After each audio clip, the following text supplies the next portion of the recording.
Going live.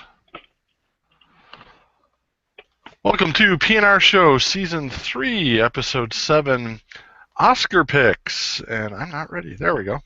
I'd rather have lager than rye. I'll take a strong stout over stride. I prefer to confer with a half pint of ale and live a long life till my private parts fail. For life without liquor is to no avail. So bring me lager for life. I'd rather have lager than rye. Welcome to a slightly truncated show. This is the Pint of No Return show, and it's featuring only two of us this week, as we have lost a member and the other one can't get home. So it is Gary and I doing Oscar picks, of which I think between the two of us we have seen, what, 3 movies, maybe? No, I've actually seen several movies. I Excellent. don't know. Yeah, I'm on my phone, in case you guys haven't noticed, because Yeah, technical problems abound. the interwebs are broken at my house, so I'm using my phone. So, and I'm trying to figure out how to best position it so you can actually see me, and I don't have to hold it and do this the whole time. I think if you got to get a selfie stick is what you need, and then you can just walk around like you're fishing. I could do that, but that would be just obnoxious. It would be obnoxious. We'd have probably listeners just calling up just to slap you. You know, if I had like a giant, like, clippy thing, I could clip it right there on my monitor where my other camera is, but that would probably Duct be tape. bad for the. Yeah, well, that would be really bad for the phone. Well, it'd make it a little sticky tomorrow, but it'd wear off. Maybe if I do that, no, I'll figure something out. We'll just have to Well, talk. while Gary's figuring out how to work his phone camera, we're going to skip the whole pretend we know something about Oscar things for now, because more importantly than that, we have beer. Yeah. With Jeremy's beers, even though he's not here. And it sounds like he's not going to be here for a few weeks, so we're going to be Jeremy free for a little while. Yeah. Although this week he's here in spirit, and he asked us to push. As is Rob. Rob may be here shortly. We don't know, but Jeremy's definitely here in spirit. And this week he's asked us to do Hair of the Dog Brewing Company from Portland, Oregon. Adam, Hearty Old World Ale, bottle conditioned. And this is a good one, Gary, for you and me, because this is alcohol content 10% by volume. So this is beer I got, by the way, not Jeremy. Oh, this is one you got? Oh, so screw everything I just said. I lied to you. So I actually went to this brewery. Gosh, I guess it was in the summer. Have we had these sitting around that long? No, these just came in a box. Yeah, okay, it must be from you. Just maybe 4 weeks ago? No, it's been more longer than that. I don't think so. I think I bought this in the summer. But it's, okay. I went to this brewery. It's a nice little brewery in Portland on the east side of the Willamette River. And had a couple of beers there and got some bottles. And decided it would be a good one to share since it's 10%. And well, it's 10%. It just sounds like nice. It's dark. No head. You're yeah. Yeah, no head here either. It smells like a winter warmer. It's a big, huge malt, burnt kind of malt smell on this. Yeah, definitely. This sounds like this is the perfect beer for today. Yeah. Well, at least today where I am. It was only like 75 here today, so it's kind of getting cold. we had a little pop-up snowstorm going on, so it was a little warmer than freezing, and then the snow happened, and then it got really slippery and slick, and it was really fun coming home. And then it's going to be melted again for the weekend. Nice. So this beer is made with Northwest hops, organic Pilsner malt, variety of grains. The beer flavors have been compared to chocolate, smoke, leather, and figs. And I guess we should also mention that this beer is named and brewed in memory of Adam Kercheval, who was a brewer. It looks like he passed away in January of 2005, but he was born in '69, which is a very good year. So sorry to hear that about Adam, but hopefully they have brewed an awesome beer in his memory. Yeah, I mean, what a great way to be memorialized. Have a beer named after you. If I could have my name on a beer bottle, that would be awesome. Yeah. Yeah. Must have been a good guy. You know, I think somebody's got to brew wolf beer for me. Wolf beer. This kind of it's getting a little bit more bubbly, not a lot, but we should drink. So yeah. Here's to Adam. All right, Adam. Cheers.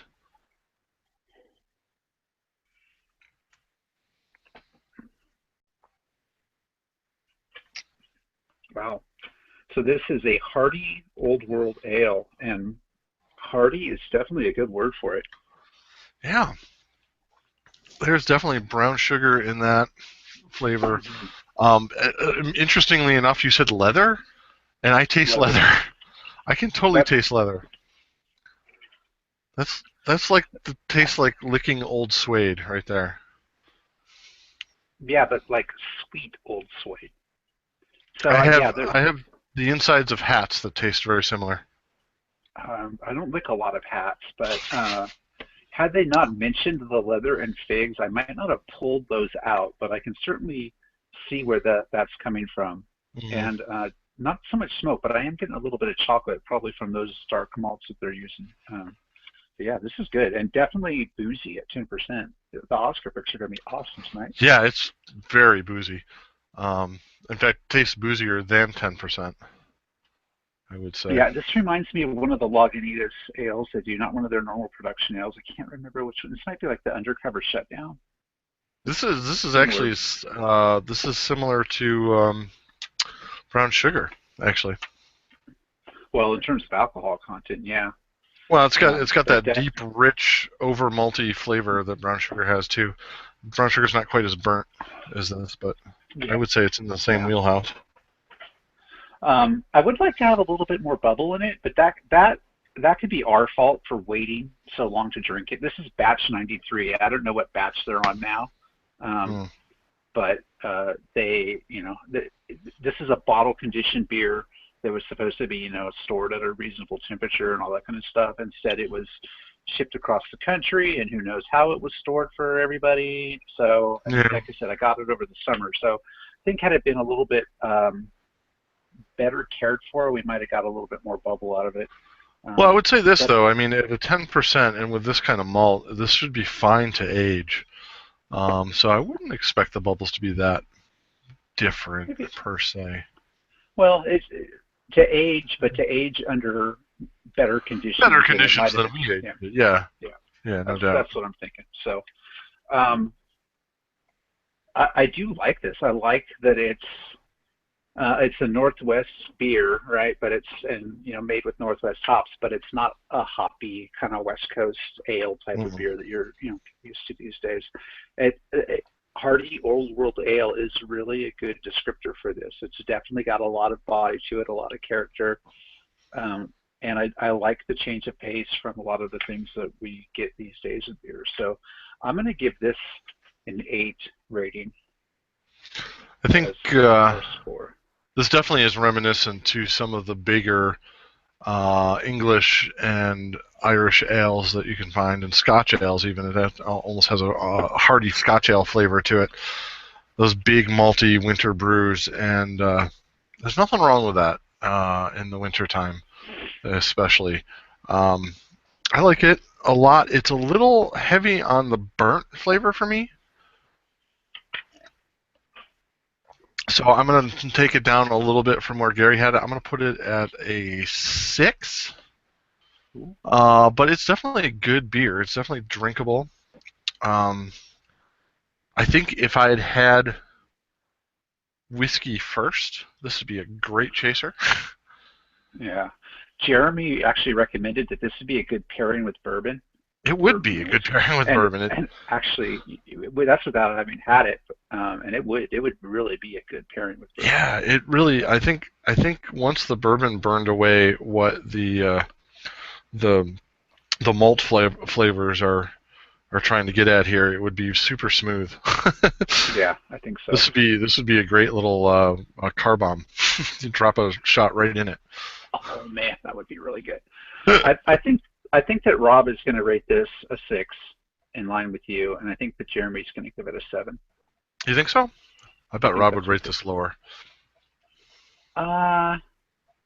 No, Rob does have an appreciation for what a beer is trying to do. It may not be his favorite style, but he often rates beers based on not what he thinks it tastes like to him, because he prefers the lager, pilsner, long. Oh yeah, variety. But I think the sharp flavor that's coming off of the malt in this one might knock it down a little bit for him. But I don't know. Maybe he'll show up in time to tell us. Well, you and I averaged out to an easy 7, so yeah, we'll see where they fall in line. Yeah. So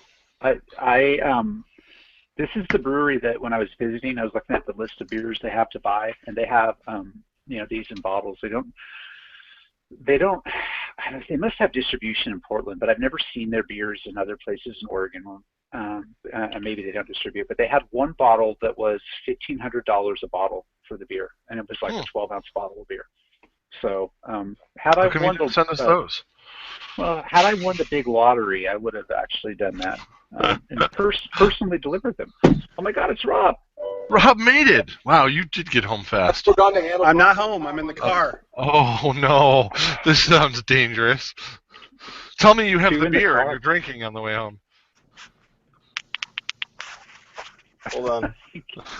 I got to turn off the car speaker so that you don't feedback.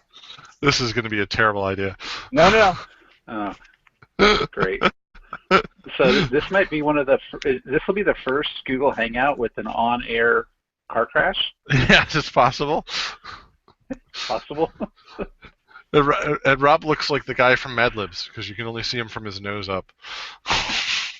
That's not nice. I like the guy from Mad Libs. He's awesome. So Rob, we're like kindred spirits here. I'm on my phone tonight too because my internet is down. Yeah. So we've got 2 mobile users and me. This is going to be the best Oscar show ever. I can't get no more sound. I don't know. But okay. we just I can sort of hear you. You're like far away, but I'm listening. How's the show going, guys? It's awesome. Smooth as silk, man. Do we do the Oscar picks? Yeah, they're all done. Oh, crap. No, we just had a beer which we gave you a virtual rating of 6. Oh, okay. Yeah, we think you'll rate this a 6. He was like a dummy Rob sitting there saying, "Yeah, this is pretty good." But yeah, so when you get home, see how dummy Rob did. Okay. If we're still on air when you get home, you got to drink it at the end and get your rating, or else you have to do a makeup later. You have to chug it, actually. Oh wait, how far away do you think you are? I got my Bluetooth headphones right here. Let me put those in and see if that makes me sound better. Yeah. You definitely sound better to us. We kind of lost video though. It might be okay. It was just his visor. Bluetooth is on. Yeah. You're not sending video, but I can hear you. I don't know if you need to be sending video though. I think this is little. It works. Great. I hear you. His little thumbnail photo is better than video anyway, so yeah, we're okay. Yeah, don't worry about video. Just keep talking. Okay. Other than that, New York Giants, or was it Giants? Oh, we have video again from you now. So anyway, smooth as silk. We're ready. I think we're about ready to push on to Oscar. So let me give the most appropriate bumper I can. That's bad, huh? Oh yeah, smooth as silk. That's what this show is. So we have to do like they do at the Oscars with the acceptance speeches, and there's a defined time limit for each category. And once you start the category, we have to be off when the orchestra starts playing. I agree, and I think we should start with the shit categories first because we know we want to cruise through them fast. Okay. I'm ready. I don't have to the end. So Keith, you have to read them off because you're the only one that has the doc in front of you. I'm on my phone, so I can't. Oh crap! I don't actually have the doc in front of me. Oh, what?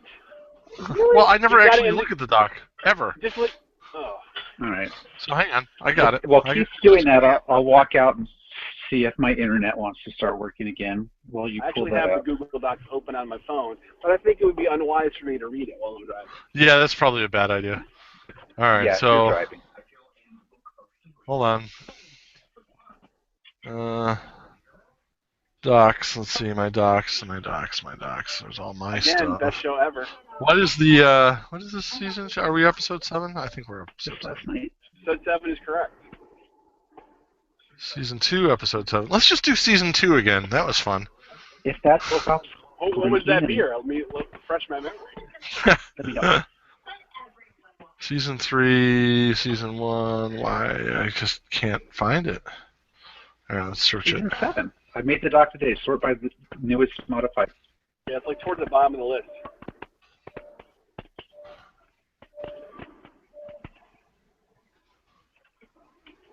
There it is. Got it. Coming. Loading. This commercial Best break radio brought ever. by Hyundai. This is the worst podcast ever. Hyundai. When you just love getting your car smacked every other week by a dumb truck driver. Hyundai. Oh yeah, you got a. Are you in a new car, Rob? You were in your second 2015 accident. Hyundai Sonata that had just made the first month payment on, and a big old flatbed truck decided that from the center lane he should make a right-hand turn. And didn't even see me. He's like, I don't see you. So he called the cops. Cops show up, and he's writing us stuff out. He says, okay, sir, I'm going to cite you for making an illegal turn. But I didn't see him. I don't see him. They're like, sir, it wouldn't matter if he was there or driving a bicycle. You can't make a turn from the center lane. Here's your ticket. Awesome. Good times. All right, Rob, so what you're saying is you want us to start at the bottom. Start at the bottom because we can just whip right through them. All right, here we go. The bottom. It is best visual effects. Okay. All right, and the nominees are Ex Machina, I'm reading it. Damn it! Don't correct me. Mad Max Fury Road, The Martian, The Revenant, and Star Wars: The Force Awakens. This is best visual effects? Best visual effects. Okay. I've seen Mad Max. I've seen The Martian. I've seen Star Wars. And Okay. I've seen The Revenant. I have not seen Ex Machina. Rob? Or Machina. I have actually seen Ex Machina, yes. Okay. The effects that they're talking about are the effects on the android herself, which are pretty good, I will say. But I mean, just from sheer quantity, I probably would go, in this case, with Star Wars.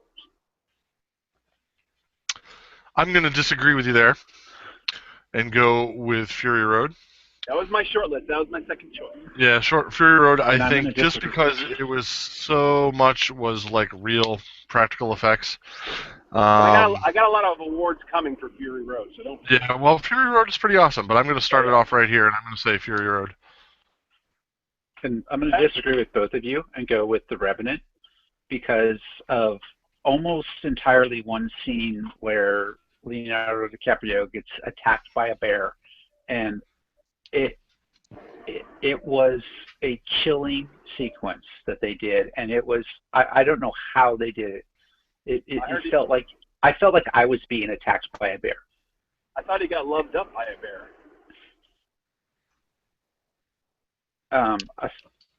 Rob, you're breaking up. I've never seen it, but I will tell you this: that Robo Jeremy is here, and Robo Jeremy has picked Star Wars: The Force Awakens. Yeah, do it in a robot voice though. So Star Wars: The Force Awakens has 2 of our votes, so I'm guessing that would be our pick. How do we do this? No, Yeah. I think we should do individual picks this year. I want to see who's the best picker. Oh crap! Well, who's keeping track of So this? Keith, you have to God damn it! I knew you were Put going to say this. initials right by each number. just put initials. Oh, okay. By each one. So Jeremy.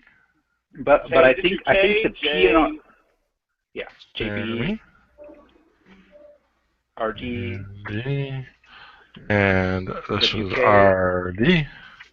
Okay, so And I think that we I do have to have a chose- show pick, and I think that we'll defer the show pick to Star Wars.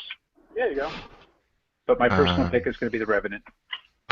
And then I'm going to go with all right. Orchestra is playing. Gary. Thank you very much. Okay, so next up is Best Film Editing. Yeah. With the nominees are The Big Short, Mad Max Fury Road, The Revenant, Spotlight, and Star Wars The Force Awakens. Who's first? You, jump in there. Okay, all right. So this one's actually pretty easy. The Fury Road just has some amazing sequences and just a ton of practical effects. And the way that it's strung together, it still makes sense. It's Fury Road, without a doubt. I concur. I'm going with Fury Road. And I also concur with that, as it's being the only Oscar pick I've seen besides Star Wars. However, Jeremy goes out on a limb.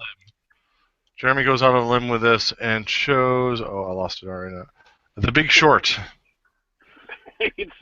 For reasons we cannot explain, Robo Jeremy has chosen The Big Short. You gotta do it in the Stephen Hawking voice. The Big Short. The Big Short. It cannot be understated how big an achievement Fury Road was. No, I think Fury Road was amazeballs.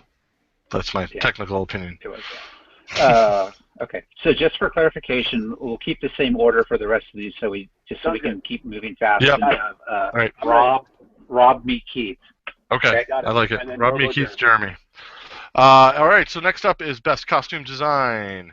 The nominees are Carol, Cinderella, The Danish Girl, Mad Max Fury Road, and The Revenant. I'll do this really quick. They love to honor the offbeat, progressive movies. Danish Girl for costume design, because the dude wears a girl's dress the whole movie. All right. I'm totally right in sync with you, Rob, and I'm Danish Girl. I'm all about them Danish girls. There you go. I'm going to pick Mad Max yet again because I've seen it, and I thought the costumes were excellent. And in this case, Robo Jeremy agrees with me. By the way, how cool is it that Mad Max wears basically a face guard the entire first half of the movie? Oh, I know. He is the best blood bag ever. Love that. He is. Such a great concept. So what's the PNRShow pick? Yeah, we're split even. I mean, we're like 50-50. We're split. So we got to use the amazing PNRShow deciding thing, which is this right here. Here we go. We're going to flip a bottle cap. Oh, yeah. Here we go. We got a Sam Adams bottle cap. If it comes up properly, it's going to be the Danish Girl, and upside down, it's Mad Max. Here we go. It is the Danish Girl is the pick. Here you go. For PNRShow. Yeah. Okay. Smart choice, bottle cap. Next up is Best Makeup and Hairstyling. The nominees are The 100-Year-Old Man Who Climbed Out of the Window and Disappeared. That's an awful title. Never give that movie an award because of the title. Mad Max Fury Road. And The Revenant. So just three choices. Those three choices are it. I'm going to go with... Three choices. Yeah, that's pretty easy. I'm going to go with Mad Max. I am going to go with the Revenant. I will go with Mad Max. And Robo Jeremy chooses The Revenant. So again, we're split, so we're back to the bottle cap. Here we go. Amazing PNRShow bottle cap of choice here. It is up, so that is The Revenant. Yes. I think that they actually wore those old school wool clothes in The Revenant, not synthetics. That's why I went for that. Yeah. All right. So this one's a little tricky for me because we're looking at Best Cinematography, and it's split across 2 pages. So the nominees are Carol, The Hateful Eight, Mad Max Fury Road, The Revenant, and Sicario. Okay, again, this should be no contest. This should win in a walk. Mad Max Fury Road. I know the Hateful Eight's got some really cool little snow scenes and stuff, but the stuff that he accomplished is just phenomenal. Mad Max. So I have seen Mad Max, I've seen Sicario, and I have seen The Revenant. And The Revenant had some stunning cinematography in it. I mean, it was truly amazing, but it had some serious cinematography continuity issues, in my opinion. And because of those continuity issues, I cannot choose it. And Sicario left me feeling like I wanted some brain bleach, so I cannot choose that either. So I will default to Mad Max. I, of course, also picked Mad Max. And then Mr. Robo Jeremy went with Carol. Perfect. Carol. That's about right for a Jeremy pick. So, Carol from Jeremy Brooks. Thank you, Jeremy. Let me just say, guys on 20-foot poles swinging back and forth between vehicles. Ridiculous down a desert highway. Yeah. Okay, so moving on to Best Production Design. We have Bridge of Spies, The Danish Girl, Mad Max Fury Road, The Martian, and everybody's favorite, The Revenant.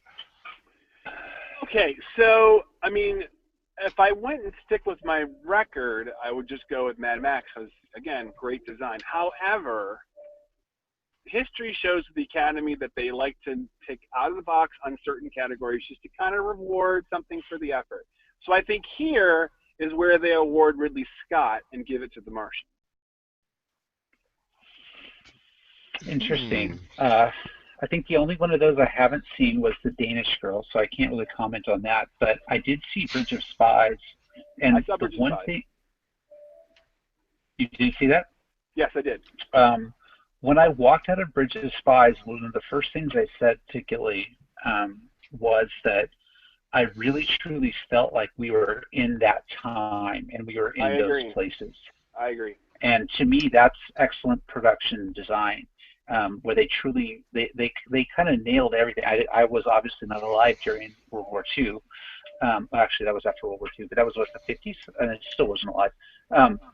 But it was that was what impressed me the most about the movie, was the feeling that you were in that space and time, with everything from the costumes to the way that people looked to the set design, just everything. So I have to give this to Bridge of Spies. And that's not a bad pick. I mean, I know that in the Bridge of Spies, I totally agree. It actually, you can usually tell in movies that, okay, they're trying to make it feel like the 60s, but, you know, the clothes are just a little bit off, or the hairstyle is a little bit off. I absolutely agree. It felt like the 50s in every piece of it. Yeah. I can do nothing but pick Mad Max, as it's the only movie out of that bunch that I've seen, and I loved it. So, I, of course, pick Mad Max. And what are we doing? What is this? I know, but what's the production design? I lost. I'm losing my place in the Robo Jeremy interface. So where is production design? There it is. He chooses Bridge of Spies. Bridge of Spies. Bridge of Spies. Great. So Rob, just for your information, the beer was 10%. So if Keith and I start to lose it, you know why. Okay. I'm just pulling into the garage, so let me grab the beer out of the fridge, and then as we go, I'll take some drinks out of it. Awesome. Great. All right, what was the beer? Remind me again what the beer was. Adam. Adam. Thank you. All right, I'm ready to keep going. Go ahead. Hair of the dog, Adam. Okay. Okay, so moving on, we've got Best Sound Mixing, which is Bridge of Spies. We're going to hear everything as Rob goes through the house now. Yeah. He's going to the dogs, he's putting something away in the kitchen. And his wife's going to say, "Hello, Rob. Good to see you. Go ahead. Go. A little sexual phaser on the way. Go ahead, I'm listening. Okay. Best Sound Mixing. Bridge of Spies. Interestingly enough, this is Best Sound Mixing. Yes, Bridge of Spies. Mad Max Fury Road, The Martian, The Revenant, and Star Wars: The Force Awakens. So much stuff going on in this movie. I think this will be the one where they step up and give it to Star Wars. Oh, interesting, because I was going to say that the next category, which was sound editing, would go to Star Wars because of that reason. This one, sound mixing, was a tough one for me because I've seen a few of those movies, and it's hard to say. But I'm actually going to go with Mad Max because Mad Max had a lot going on. They were mixing dialogue and sound effects and music and all kinds of craziness into one, final mix down, and it was pretty awesome. So I'm gonna go with Mad Max on this one, even though the Star Wars fanboy from way back wants to vote Star Wars. I'm gonna go Mad Max.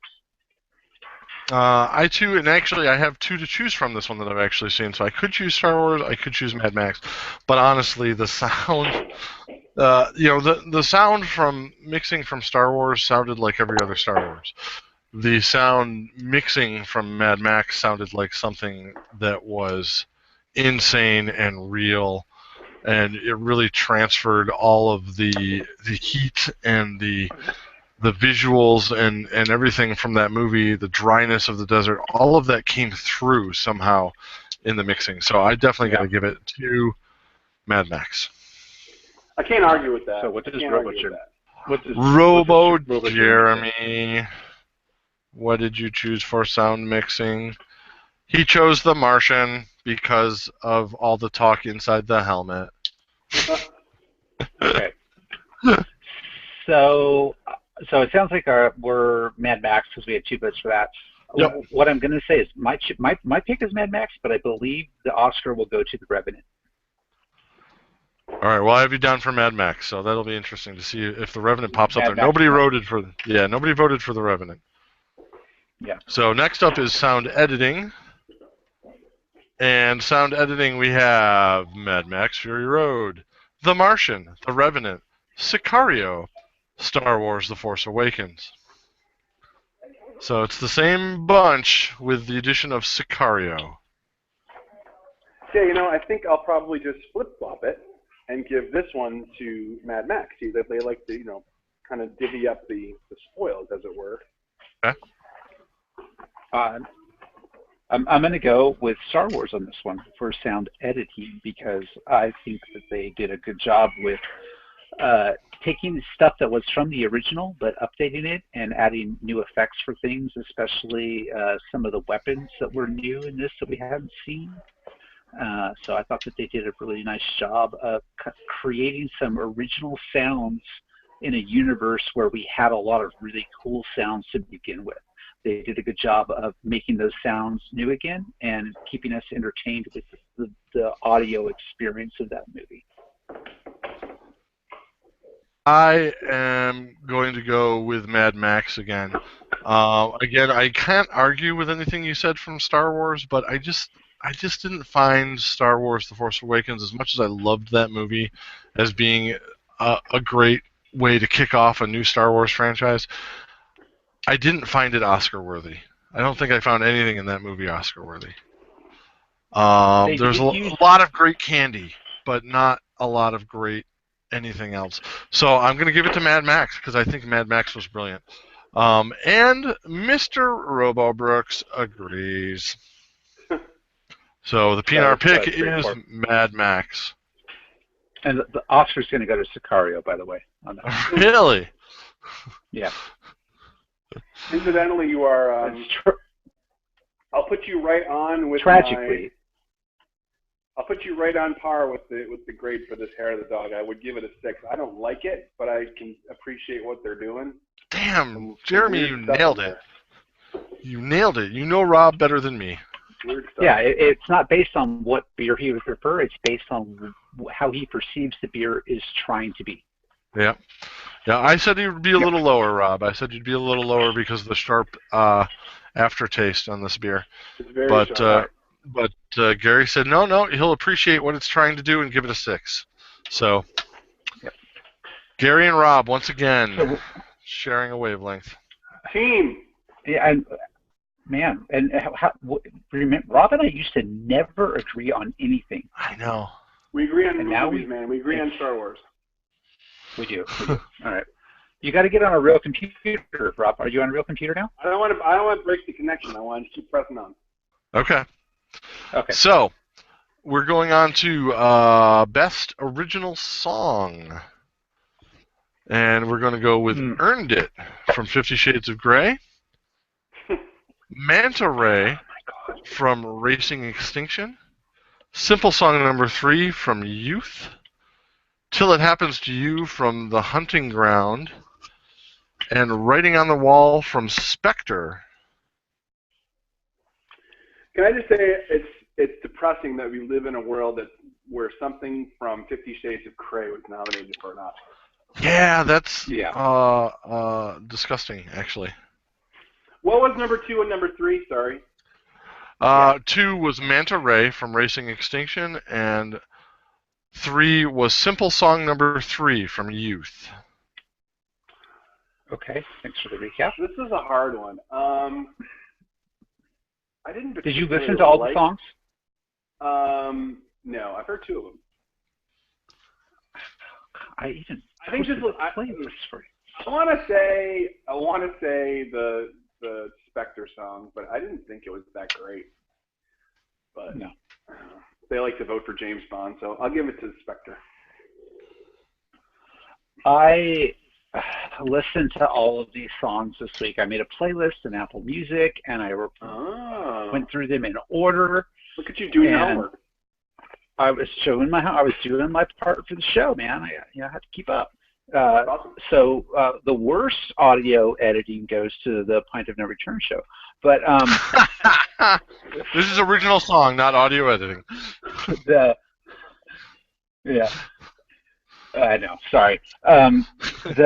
These were all just really bad, and I don't ever want to hear any one of them again. I mean, they were just not good. To me, the one that had the most kind of, I guess, emotion and power was the Lady Gaga song, and I'm not a Lady Gaga fan. I was not impressed with her Bowie performance at the Grammys this year. But her song to me had the most emotion and power to it. So I believe that was Until It Happens to You. Till It Happens to You from Hunting Ground. Yeah, so I'll go with the Lady Gaga on that one. Okay. I am without a Mad Max pick to take here. I'm at a loss.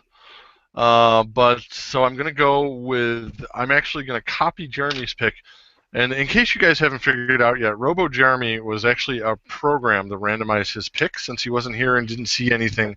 But Spectre is the only movie he's seen this year that was in the Oscars at all, and it was for this pick. So he actually manually picked this one himself.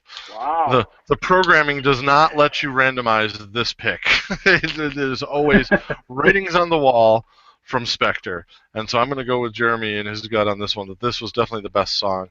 And that also makes it 3 picks for us, so that's the PNR pick for Best Original Song. Even if it's wrong, it makes it the PNR pick.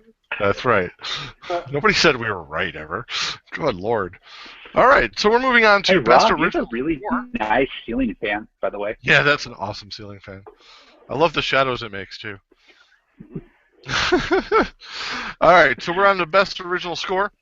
We have Bridge of Spies, Carol, The Hateful Eight, Sicario, and Star Wars The Force Awakens. It kills me to not give John Williams an Oscar when it's available. Excuse me, but I can't. But I can't do it. So who's better, Rob? I'm going to give it to Ennio Morricone for Hateful Eight. Really? I Star Wars, as awesome as it was, I mean, when you're thinking original score, it's a derivative work, so that doesn't make it that original to me. But I mean, it was awesome, but it's not no original. memorable music from Force Awakens. There's really not. Yeah. Yeah, I can't think of anything that's not the theme songs that we already know and love. No, and I hated Sicario, and the music from Bridge of Spies was not memorable for me. So I will defer to Rob and just pick The Hateful Eight because it's a 50-50 between that and Carol. And The Hateful Eight won the Golden Globe. So yeah, Hateful Eight. That's my choice. I'll agree with Rob. All right. Well, my pick is going to be Carol because I just can't see you guys picking any other score but Carol. In this case, I think you've really missed something special that happened there during that score. I have no idea what it is because I never saw it or listened to any of it. But you know what? Robo Jeremy picked it, and that's good enough for me. So we're going 2 and 2. We're back to our bottle cap. Here we go. The bottle cap goes with The Hateful Eight. Hey! So, PNR going with Rob and Gary yet again.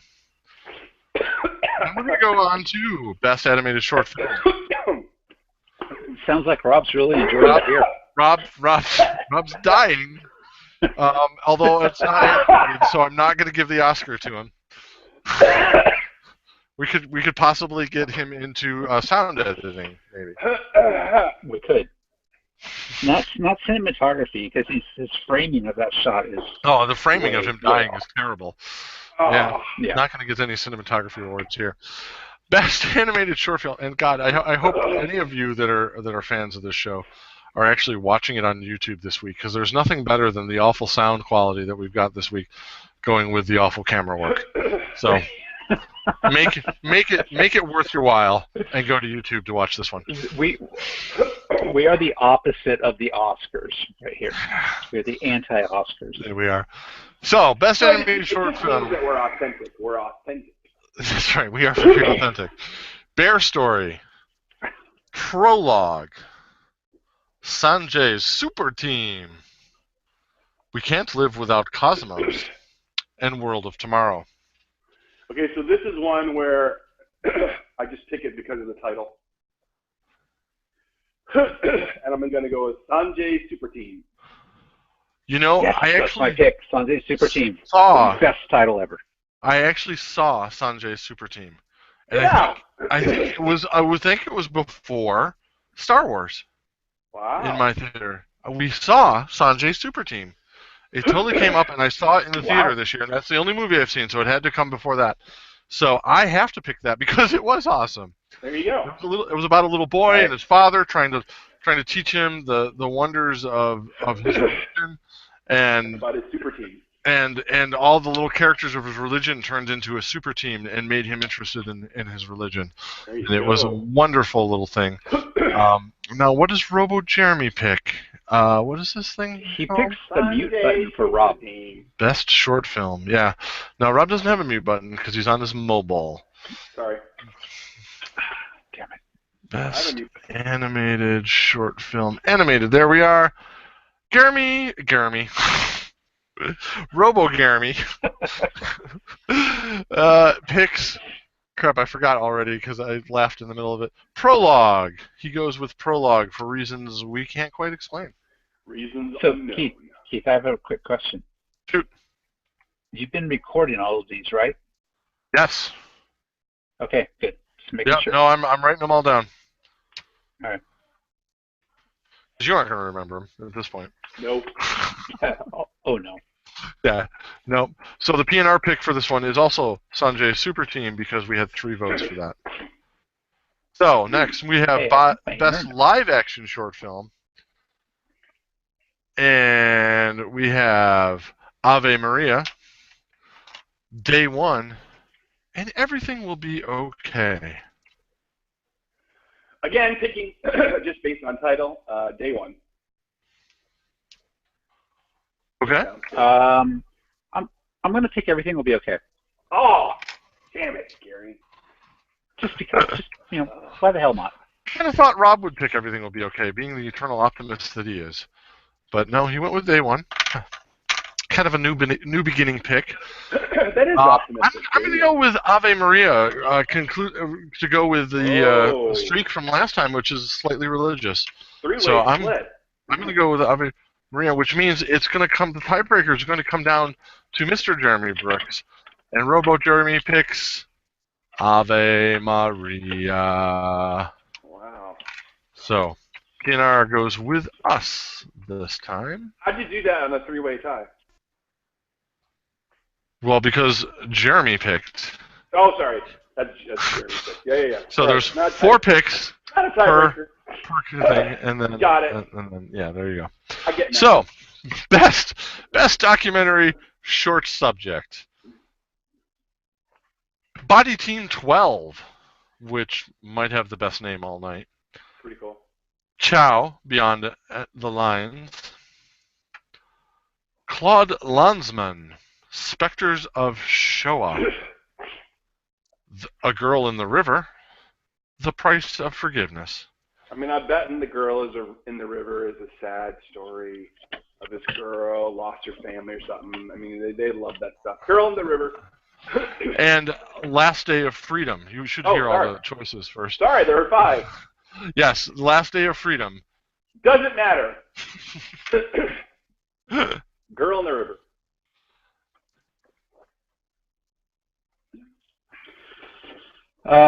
Did you pick, Rob? I missed it. I was trying to get my computer to work. It looks like I picked Girl in the River. I'm going to pick Last Day of Freedom or whatever that is because that just looks so horribly depressing and sad and makes me feel guilty that I couldn't even watch the movie if I wanted to. So because of that, I think the Oscars are going to love it.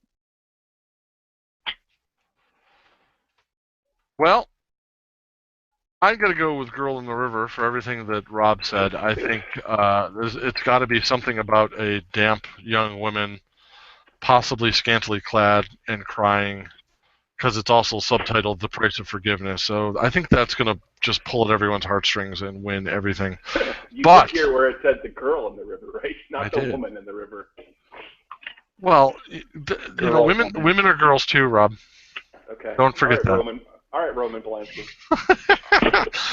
But Romo Jeremy goes with The Last Day of Freedom. So again, we have a split, ladies and gentlemen. So we go to the super secret high-tech PNRShow decision-making system, which says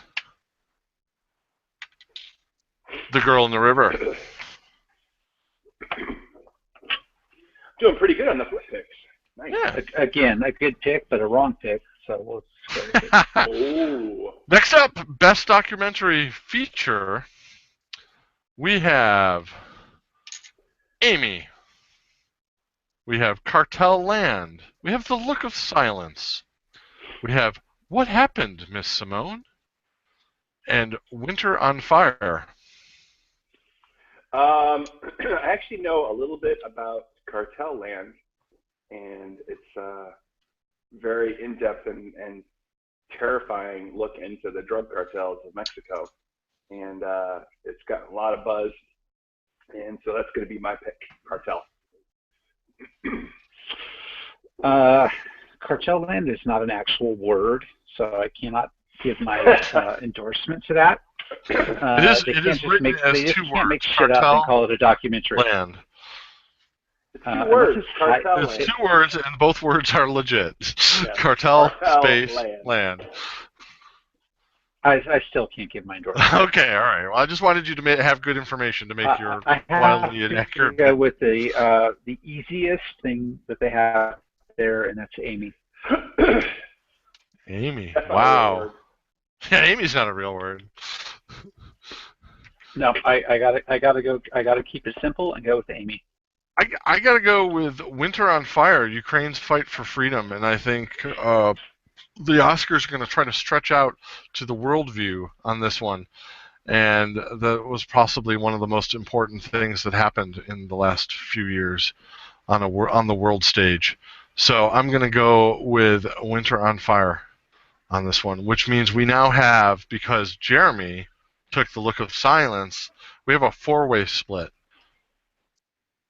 and I have no real good way to choose a four-way split. So we're going to do subdivisions and then playoffs on this one. So I will agree with your. I'll just agree with your logic there, Keith, and defer to whatever it is you said. Well, we've got Amy versus JB for the PNR pick, and the pick is Amy. PNR pick is Amy this time. All right, best foreign language film. Embrace the Serpent, which is a Colombian film. Mustang, which is a French film. Son of Saul from Hungary. Thebe from the Jordan. And A War from Denmark. Best foreign language film, folks. I'm going to go with Thebe. Jordan. All right. Any reason why? I'm going to pick Mustang. Political reasons. They'll award. Yeah. I'm going to go with Mustang because Mustangs are awesome cars, so I got to go with that. Okay. I'm gonna pick Embrace the Serpent for the coolest name, because any film with hugging snakes is good.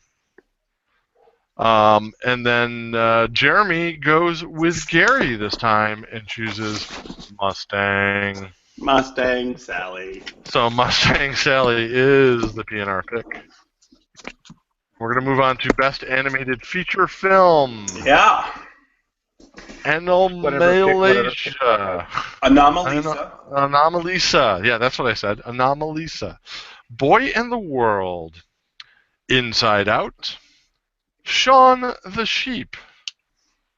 And When Marnie Was There. I have only seen Inside Out, and I saw it with a group of people who didn't really like it very much. I thought it was a great film. I liked Inside Out a lot. However, I've seen bits and pieces and some extended scenes of Anomalisa, and the animation in Anomalisa is just incredible. It's a beautifully made film, and from my understanding, the plot is really great. It's incredible. You have one actor basically playing all the parts in the entire movie except for one, a woman that he meets. And it's supposed to be a really, really powerful film. So I'm actually going to go with Anomalisa and go away from the Pixar pick. Though Inside Out was good. I'm just going to say that you're wrong and Inside Out. I can't fault you for picking that. I can't. It's a really good movie. I've got to go with not the movie, because I haven't seen the movie, but I have seen the animated series that it sprouted from. And I have seen every episode of it probably 15 to 20 times as I watched them with Charlie a few years back, and specifically several times when she was up at night sick. We watched many of these. And it's a great series. It's got something for little kids, but it's also got something for adults too. And it's just, I love this claymation animation. So I'm going to go with Shaun the Sheep movie. Which leaves us to Mr. Brooks, who chooses the safe pick of Inside Out. So that is also the PNR pick. All right. I wouldn't be surprised. Yeah. So we're going to move on to Best Adapted Screenplay. And we have The Big Short. We have Brooklyn. We have Carol. We have The Martian. And we have Room. The first time we've seen Room tonight. Okay, so they did a great job adapting The Martian into a film. I've actually read the book and seen the movie. The book's amazing.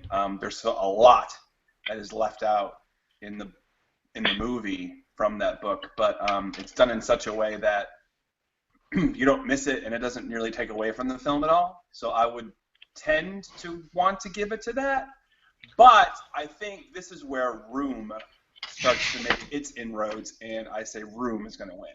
My wife loves that book, and supposedly it's a really good film, so I'm going to pick Room. Yeah, the Oscars don't tend to do a lot for sci-fi movies except for in audio and visual effects. So The Martian's a hard pick. I do think if you look at just the adaptation of the book to the movie and not compared to other things, it was a really, really good adaptation. It was great. It was a great adaptation. You're right. You know, yeah, I mean, obviously there's not, they have to leave some stuff out. But, I mean, if you look at that compared to, like, the Lord of the Rings adaptation, this is a much better adaptation, I think, than Lord of the Rings was. I kind of agree with Rob's logic. Gary, you may agree with me on this. Sorry, that film desperately needs a director's cut by Ridley Scott of The Martian. I know that those scenes were filmed that they took out. I'd love to have that. You cut out. Sorry, are you there? You know what? My phone was misbehaved. I totally cut out. So, but we're running up against time, so I'm going to have to say whatever you said was probably brilliant, but I'm going to go with The Martian. Just stick with that. Yeah, okay. I'm with The Martian. I, too, need to pick something here that is, again, not Fury Road. So, of these, the only one that I kind of want to see is The Martian. So, I'm going with The Martian with really Gary. Good film. And Mr. Brooks goes with The Room because he's making deep and insightful picks like Rob did. So, which means we're back to our bottle cap flip. Here we go. And the PNR pick is for The Martian. That's a good pick. And moving on to Best Original Screenplay, we have Bridge of Spies. We have Ex Machina, or Machina, as some people like to call it. We have Inside Out. We have Spotlight. And here for the first time tonight is Straight Outta Compton. This is actually an easy pick. It shouldn't be, but it is. It's a political pick, Straight Outta Compton. It's not even, that's going to win. They're going to give Straight Outta Compton an award because they have to. I completely agree with that logic, but I actually think my phone fell. I don't think that that's going to be the case. I'm going to go with The Bridge of Spies because the Coen brothers were actually screenwriters on this. This was not a Coen brothers film. Steven Spielberg directed it. But the Coen brothers have a long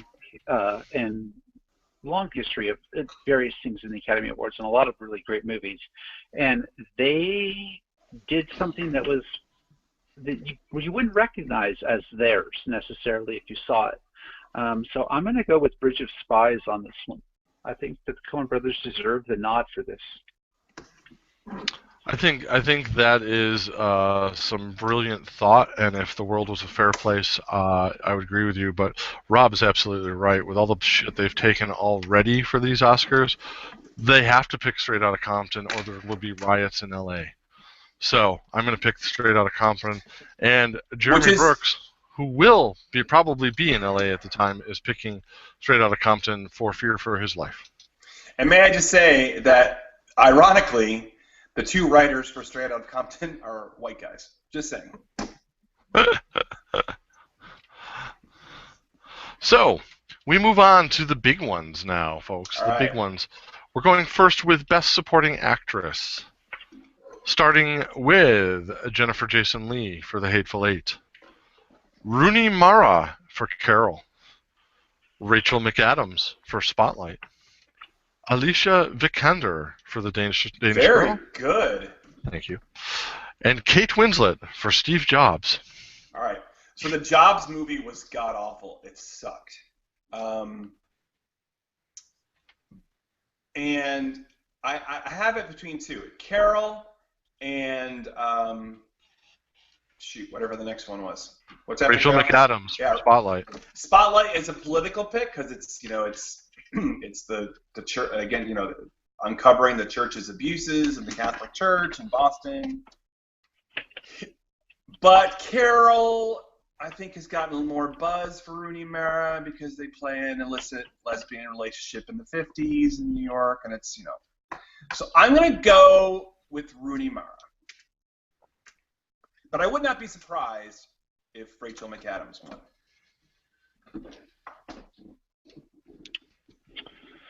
I guess that's me now. I really want to pick Jennifer Jason Leigh just because of was it Adventures of Babysitting that she was in?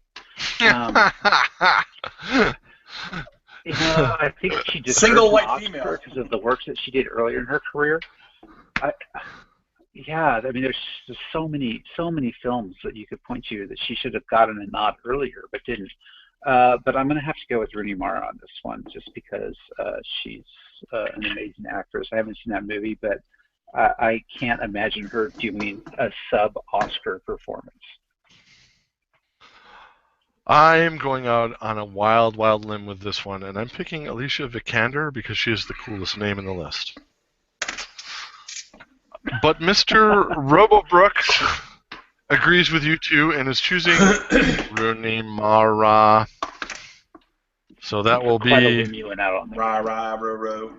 That is the PNR pick as well, which brings us to Best Supporting Actor. Christian Bale, The Big Short. Tom Hardy, The Revenant. Mark Ruffalo in Spotlight. Mark Rylance in Bridge of Spies, and Sylvester Stallone in Creed. Okay, actually, I personally feel like all of these major picks are easy ones. This one is the sentimental pick. Sylvester Stallone is going to win for Creed, hands down. He's going to win anymore. Yep. I got to disagree. Sylvester Stallone could never acted. In his life, I can't imagine that he started with Creed. Having seen The Revenant, my wife actually saw a few of these movies. She didn't see Creed. I didn't see Creed either. I wanted to, but just missed it. I have to go with Tom Hardy in this one because Tom Hardy was just absolutely outstanding in that movie. People are talking about Leonardo for Best Actor in that movie, but to me, Tom Hardy just gave a clinic in acting, and Leonardo could have learned something from him in that movie. So I have to go with Tom Hardy in The Revenant. That may be true. And again, I don't know, having not seen any of these. But even though Mr. Stallone has never acted, he's been in the acting business a very long time, and he's made some good movies, and he's made some great movies. And by all accounts, Creed is the great movie that he's going to get recognized for this time around. Yep. Mr. So someday he'll get a Lifetime Achievement Award. No, because he doesn't have a lifetime of achievements. I'm telling you, he was that good in this movie. I know it sounds crazy because it's the same role he's played for 40 years, but he really was good in Creed. It's one of those things that Sylvester Stallone gets better with age. Okay. Mr. Brooks goes with Christian Bale for The Big Short. Yeah, he already won an Oscar. He's not going to get another one. So there's your Best Supporting Actor. So the PNR pick is with Rob and I for Mr. Stallone. Now we're up to Best Actress. Cate Blanchett for Carol as Carol Aaron. Just call it done with Cate Blanchett. Brie Larson for Room. Jennifer Lawrence for Joy. Charlotte Rampling for 45 Years as Kate Mercer. And, oh, good Lord. Saoirse Ronan for Brooklyn. Circe Ronan. That's Circe? Circe. Good Lord, that's a bizarre spelling of Circe. It's Irish. All right. I'm going to go with Saoirse. So, Best Actress. Again, this is an easy pick for me. I know Cate Blanchett is a consummate actress. She's great. She's won Oscars previously.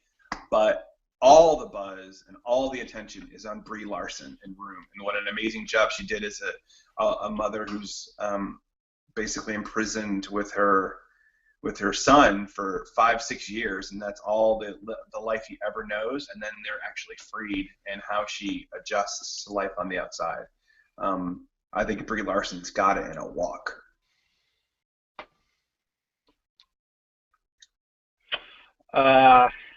I have no strong opinions on this one because, Cate Blanchett's going to win, and it doesn't really matter who the other people are or what they've done. They just like Cate Blanchett, and she's amazing, and blah, blah, blah, blah, blah, blah, Cate Blanchett. Okay. I have absolutely no opinion on this. So, yeah, I agree with Rob. I think the buzz is with Brie Larson, and I think it's going to be an upset for Cate Blanchett. So I will pick Brie Larson and Room, if for no other reason than the amazing wisdom of Robo Jeremy has also picked Brie Larson in Room. So that will also make it the PNR show pick. Brings us to Best Actor. Bryan Cranston, Trumbo. Matt Damon, The Martian. Leo DiCap for The Revenant. Michael Fassbender for Steve Jobs. And Eddie Redmayne, The Danish Girl. If this were probably any other year, Eddie Redmayne would win for The Danish Girl, but he just won for The Theory of Everything, playing Stephen Hawking, in which he was really great. He was great. But this is not every other year. And one of the things that the Academy likes to do is they like to award lifetime achievement with Oscars. They did it with Denzel Washington when he won for Training Day. Now look, Training Day was a cool movie. He was good in it, but it was not an Oscar performance. There's plenty of other movies that he's fantastic in that he should have won Oscars for and didn't. But they gave that to him as an achievement award. So, that being said, Leonardo DiCaprio has been nominated, I don't know, I think maybe 7 times, 8 times. This is going to be the time they give it to him. He's got the buzz, all that kind of good stuff, and Leonardo DiCaprio is finally going to walk away with an Oscar. That's an interesting pick. I mean, he's clearly the favorite and has a lot of buzz about that. But I mean, I saw that movie, and I'm really torn on this one. I really don't have a good, strong pick for this one because I think Leonardo DiCaprio has definitely done better stuff in his past. Yes. But I guess I'll default to him because of the reasons Rob said with they like to reward people who have careers and blah, blah, blah. But as good as he was, I'm not sure it's the best Oscar for this one, but I'll default to him. Okay. I'm going to go with Matt Damon for this one because I think he just literally stole the show and took what was a great book and what was great sci-fi and made it something truly special that probably couldn't have been done with anybody else. So I think of this group, he is the best actor for this group. Jeremy Brooks goes with Eddie Redmayne for The Danish Girl for reasons Rob said. Definitely. Can I just say that for all of the other nominations that Fury Road got, I personally think it's a travesty that Tom Hardy didn't get a nomination for Best Actor, and especially Charlize Theron did not get a nomination for Best Actress. Yeah. She was awesome in that movie. Yeah, they were both good. Honestly, I think what you said was right about Leonardo DiCaprio, but I think he's still young. I think he's got his best work definitely ahead of him, and as he ages, he's going to become amazing. And I think they're going to wait and see what he does and give it to him later. So I don't think they're going to pick Cap, but it's the PNR show pick this week. There you go. So we move on to the big two. Best Director, Adam McKay for The Big Short. George Miller, Mad Max Fury Road. Alejandro G. Iñárritu for The Revenant. Close. Thanks. Lenny Abramson for The Room. And Tom McCarthy for Spotlight. Okay, this was an easy pick for me, but it's kind of outside the box. I know the sentimental favorite for me would be George Miller for an amazing job that he did with Fury Road. But I've already awarded, and the Academy will already award a bunch of Oscars to him already. So, here's what we got outside of the box. Never forget that The Big Short is about going after the millionaires and billionaires, the one percenters. Adam McKay is going to win Best Director for The Big Short. I'm gonna have to not agree with that. I didn't see the movie. The people that I've talked to that have seen the movie left there going, meh. And usually if you have a movie that is just really outstanding, the director has done a good job, and it even translates to people going, yeah, that's a really good movie. But nobody that I talked to that saw the movie had that opinion. I'm going to actually have to go with The Revenant on this one, because as good at there were a lot of things about Rob, The Revenant I didn't fixing like, your desk. mostly due with stop banging, you're interrupting me. I do think The Revenant as a movie, the way it was put together and shot and everything about it in terms of what a director would do was amazing. So I didn't like the story. It left me feeling like I don't know, it was just not feeling good. But I can see why Hollywood would reward this movie. It was a movie made for the specific purpose of winning this Oscar and Best Actor. So I'm going to go with Revenant. Yeah, Best Director and Best Actor. It was made to win those two categories. Okay. I have to pick George Miller, and although Mad Max Fury Road was amazing, it's probably his crowning masterpiece. He was very much underserved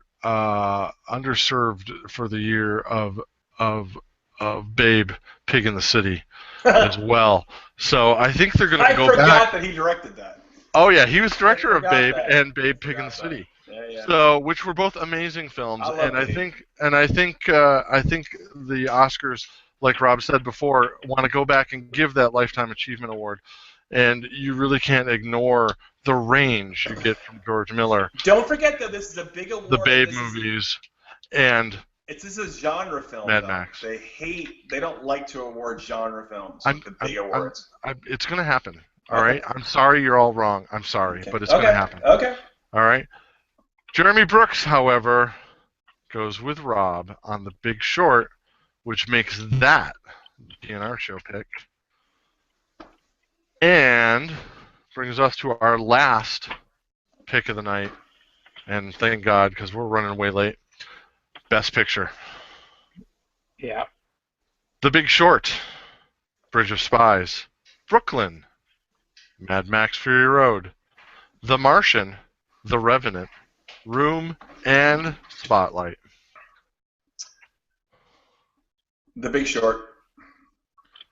Upset. You think it's going to take both Best Director and Best Picture? I do.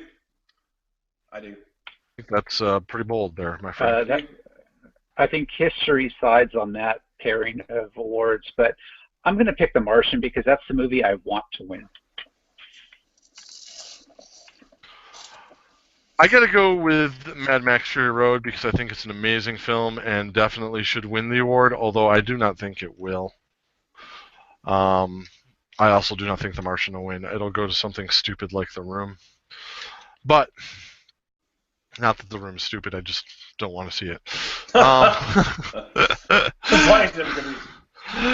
yeah, as long as I have a good reason. But Mr. Brooks goes with Mr. Hegenbart and the California block for The Martian, which makes that the PNRShow pick. And we will be back, folks, next week to see how we did. It'll be the first ever Oscar pick and then recap week on the show where people can follow along and play at home. So let's hear and see what you guys got, and we'll see how we all did next Thursday. All right. Any last words, gentlemen, before I just run us out of here because we're at an hour and 10 minutes? We're skipping over our picks for the week? Yeah, I think we're blowing them off. I think our picks are Oscar picks. All right. No final thoughts. Watch it. Oh, wait. Cut the music. I'm sorry. I just remembered. One final pick for you. One final pick. All right. Chris Rock. Does Chris Rock take it to the Academy and address the elephant in the room about African Americans not getting any nominations? Does he do it? Can I answer it? Yeah. In his first joke. Okay, and then he gets it over with. He just opens with it, and then it comes back to it. It's just going to be a returning gag. It's going to be a running gag all night. Okay. I think he hits it hard and fast and just runs with it, and the Academy people love it because they don't want to seem racist. Sure. All right, Gary, what do you think? Yeah, I completely agree with that. They're going to just nail it right off the top, and I think he's probably going to end up being a little bit harsher than they would like him to be, and they will laugh, but they will have a hard time laughing because they will know what he said is true. I'm going to just disagree with you guys slightly, and I think he is going to pick his spots. He is going to do it. He is going to hit them hard and with really good jokes. I guarantee you he will. But he's not going to make it a running joke. He's going to pick his spots to do it. And make them really meaningful. Because he'll want those sound bites the next day. He's going to make them very uncomfortable, too. Yes. Oh, no doubt about that. No doubt about that. Yeah. All right. I'd rather have hamburger than mine. I'll take a strong stout over stride. I prefer to confer with a half pint of ale and live a long life till my private parts fail. For life without liquor is to no avail. So bring me lager for life. I'd rather have lager than mine. I'll take a strong stout over stride. Oscar, Oscar, Oscar, Oscar. I miss the Billy Crystal days where he'd get out and do the production numbers. I miss those. It was